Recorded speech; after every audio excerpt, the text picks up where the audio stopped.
सोचो अगर हमें 15 सालों के लिए बिना बिजली के रहना पड़े तो हमारी जिंदगी कैसी होगी। क्या हम इंसान बिना बिजली के सरवाइव कर पाएंगे या फिर मारे जाएंगे। चलिए जानते हैं। तो कहानी की शुरुआत कुछ पुराने दिनों के शिकागो में होती है, जहां सभी इंसानों के पास इलेक्ट्रिसिटी थी। यहाँ पर हम एक चार्ली नाम की बच्ची को देखते हैं जो कार्टून देख रही थी। वहीं उसका छोटा भाई डैनी अपने आईपैड पर गेम खेल रहा था और उनकी माम रेचल फोन पर किसी से बातें कर रही थी कि तभी उसका हस्बैंड बेन घर आता है और उन्हें बताता है कि उनके पास ज्यादा टाइम नहीं है। जिसका रेचल उससे पूछती है कि तुम किस बारे में बात कर रहे हो। अचानक यहाँ बेन के घर में लाइट्स ब्लिंक होने लगती हैं और उसके लैपटॉप में भी कुछ फाइल्स डाउनलोड होने लगती हैं, जो अगले ही सेकंड में 100% डाउनलोड भी हो जाती हैं। जिसके बाद वो अपने लैपटॉप से USB निकालकर उसे एक मेटल के लॉकेट में लगाने लगता है। वहीं दूसरी ओर हाईवे पर माइल्स और उसका दोस्त अपनी कार से निकलते हैं, जहां उनके पीछे रुकी हुई गाड़ियों की लाइन लगी हुई थी, जिनकी हेडलाइट्स भी एक के बाद एक अपने आप बंद हो रही थी।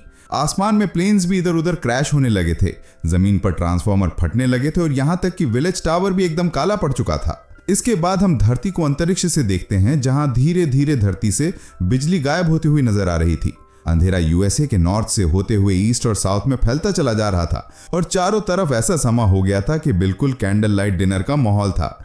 लेकिन आज की जनरेशन यानी कि जेन Z के लिए इंटरनेट ना होने का मतलब है कयामत का आ जाना। इसके बाद हमें एक स्टोरी सुनाई जाती है, जिससे हमें पता चलता है कि उस ब्लैकआउट डे को 15 साल से ज्यादा हो गए हैं।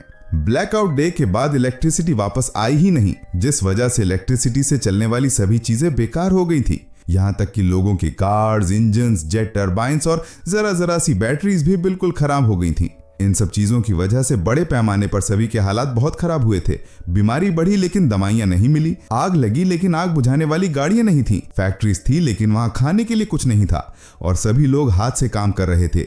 जिसके बाद जल्द ही सरकारों गिरने लगी और मिलिटियाज बढ़ने लगी थी।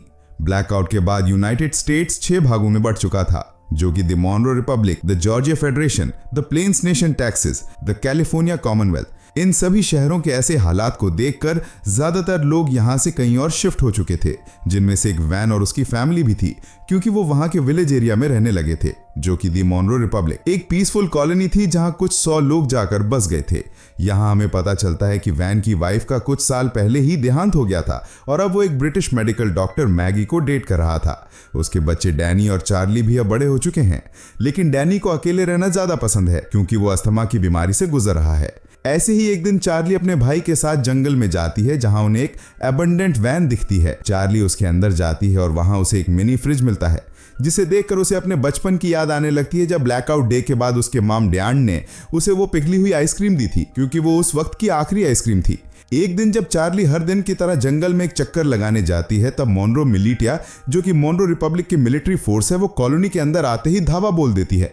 मिलिटिया के कलाई पर एक टैटू गुदा हुआ था, जो कि मोनरो रिपब्लिक के मेंबर्स का सिंबल था, जिससे उन्हें पहचाना जा सकता था। इसलिए वहां रहने वाले सभी लोगों को टैक्स के रूप में अपनी फसलें देना उनकी जिम्मेदारी है। हालांकि बेन जानता है कि ये टैक्स से कहीं ज्यादा है, इसलिए बेन को लगता है कि उनके साथ कुछ बुरा होने वाला है। इसलिए वो अपने सबसे अच्छे दोस्त एरोन के पास जाता है और उसे वो लॉकेट दे देता है, जिसमें बेन ने मूवी के शुरू में वो USB लगाया था। बेन एरोन से कहता है कि चाहे कुछ भी हो जाए, तुम्हें इस लॉकेट को कुछ नहीं होने देना। तभी उस मिलिशिया ग्रुप का कैप्टन मेजर टॉम वहां आ जाता है और बेन को अपने साथ चलने के लिए कहे वो उससे उसके भाई माइल्स के बारे में पूछता है, जिस पर बेन कहता है कि वो माइल्स से पिछले 15 सालों से नहीं मिला है। वहां मौजूद सभी लोग डर के मारे देखते हैं कि मिलिशिया ग्रुप अपने कदम वापस लेने लगता है कि अचानक वहां डैनी आकर उनकी ओर क्रॉस बो पॉइंट करता हुआ अपने डैड को ना ले जाने की धमकी देता है। बेन उसे शांत करने की कोशिश करता है, लेकिन इससे कोई फायदा नहीं होता और गलती से डैनी उन पर गोली चला देता है, जिससे वहां मौजूद एक दुश्मन मारा जाता है। ये देखकर एकदम से सभी लोग मिलिशिया पर हमला करना शुरू कर देते हैं, लेकिन इस लड़ाई में उनका कोई मुकाबला नहीं होता और कई लोग मिलिशिया द्वारा मारे जाते हैं, जिसमें टॉम और बाकी लोगों को छोड़ दिया जाता है, लेकिन मिलिशिया ने डैनी को बंदी बना लिया था। कुछ देर बाद जब चार्ली वापस अपने घर आती है, तो यहाँ वो अपने डैड को खून में लथपथ पाती है, जहाँ वो अपनी आखिरी सांसें ले रहा था। वो उसे बताता है कि डैनी को मिलिशिया के लोग किडनैप करके ले गए हैं और अब उन लोगों की आखिरी उम्मीद सिर्फ माइल्स ही है, जो शिकागो में कहीं है। चार्ली रोते हुए अपने डैड को बचाने की कोशिश करती है, लेकिन मैन मरने से पहले उसे अंकल माइल्स को ढूंढने के लिए कहता है, जिसके बाद उसकी मौत हो जाती है। अपने डैड के ऐसे मरने से चार्ली पूरी तरह टूट चुकी थी, लेकिन उसके पास शोक मनाने तक का टाइम नहीं था। वो अपना सामान पैक करती है और अकेले बाहर निकलने के लिए तैयार हो जाती है, लेकिन मैगी और एराउन उसे अकेले नहीं जाने देते, जिसके बाद वो खुद उसके साथ जाने को तैयार हो जाते हैं, जो चार्ली को बिल्कुल पसंद नहीं आता। इसके बाद तीनों खतरनाक रास्तों से होते हुए पूरे दिन सफर करते हैं, जिससे तीनों के बीच बॉन्ड और भी ज्यादा मजबूत हो जाता है। अगले दिन जब चार्ली पानी लेने के लिए झरने के पास जाती है तो उसे एक नेड नाम का लड़का दिखता है, जिसे देखकर वो वहीं धुप दब जाती है। अब क्योंकि पूरी दुनिया ब्लैकआउट में चली गई थी, इसलिए तब के बाद से हर इंसान को पहली बार में देखकर खतरा ही समझा जाने लगा था। यहाँ तक कि चार्ली जैसी लड़की के लिए बहुत सी चीजें दिमाग में होती हैं, लेकिन खुशकिस्मती से नेट सिर्फ उससे उसका नाम पूछता है और उसे जाने देता है। उस रात चार्ली और उसके दोस्तों को एक टूटा फूटा प्लेन मिलता है, जिसमें वो रात गुजरने की सोचते हैं, लेकिन बदकिस्मती से ये स्कैवेंजर्स ग्रुप का ठिकाना था, जहां उन लोगों को देखकर कुछ चोर यहां आते हैं और चाकू के नोक पर उनमें से एक चार्ली को उनसे दूर ले जाते हैं। मैगी को यहाँ कुछ खतरा महसूस होता है कि तभी वो अपने तेज दिमाग का इस्तेमाल करके उन चोरों को भिस्की पिला देती है, जिसके ठीक बाद वो लोग उल्टी करते हैं और मर जाते हैं। वहीं दूसरी और आखिरी चोर चार्ली को मारने की कोशिश करता है कि तभी अचानक वहां नेड आ जाता है और उसे बचा लेता है। अगली सुबह नेड उन तीनों के साथ जाता है, क्योंकि यहाँ पता चलता है कि वो भी उनके साथ शिकागो जा रहा है। मैगी उसे अपने टीम में देखकर कंफ्यूज हो जाती है, क्योंकि नेड उसके लिए बिल्कुल अनजान था। इसलिए वो चार्ली को वार्निंग देती है कि उसे ऐसे ही किसी पर भरोसा नहीं करना चाहिए, लेकिन कुछ देर बाद उसे याद आता है कि हर कोई बुरा नहीं है, इसलिए अब उसे नेड से कोई परेशानी नहीं थी। अगले सीन में जब मेजर डॉम और उसकी आर्मी आराम कर रही थी, तो डैनी इस बात का फायदा उठाकर वहां से भागने की कोशिश करता है, लेकिन कुछ दूर और भागने के बाद उसे अस्थमा का दौरा पड़ता है और वो वहीं एक घर के पास गिरकर बेहोश हो जाता है। कुछ घंटों बाद जब उसकी आंख खुलती है तो वो अपने सामने एक लड़की को उस पर बंदूक ताने देखता है।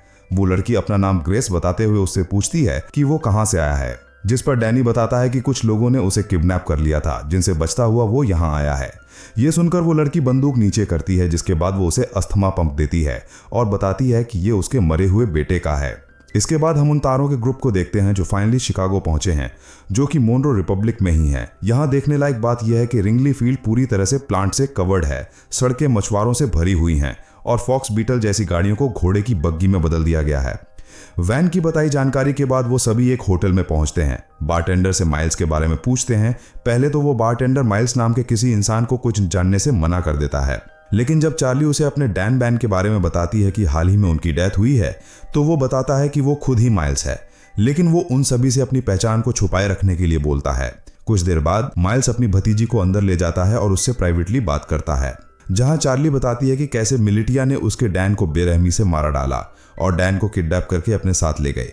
जिसके बाद चार्ली उससे पूछती है कि वो लोग हमारी फैमिली के पीछे क्यों पड़े हैं, जिस पर माइल्स कहता है कि जरूर बैन कुछ ना कुछ उस ब्लैकआउट के बारे में जानता था।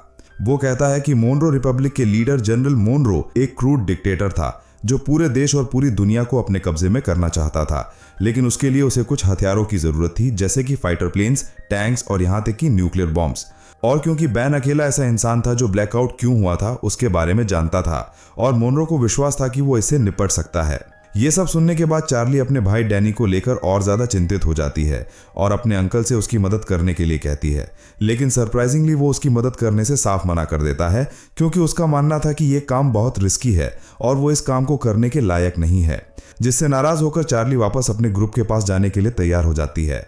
उसे परेशान देखकर नेट माइल्स के पास बिल्कुल लड़ने के मूड में जाता है, लेकिन तभी माइल्स नेट का हाथ पकड़कर उठता है, जहां पता चलता है कि नेट भी मोनरो मिलिटिया का मेंबर है और वो चार्ज और उसके दोस्तों के साथ मिलकर माइल्स तक पहुंचना चाहता था। यह जानकर हर कोई हैरान हो जाता है, लेकिन इससे पहले कि वो कुछ कर पाते, नेट वहां से भाग जाता है। अब मिलिटिया को उनकी लोकेशन का पता होने के बावजूद भी माइल्स अपनी जगह को छोड़ने से मना कर देता है, क्योंकि उसका मानना था कि वो अकेला ही पूरी फौज का सामना कर सकता है। चार्ली और बाकी लोग भी माइल्स की मदद करने को तैयार थे,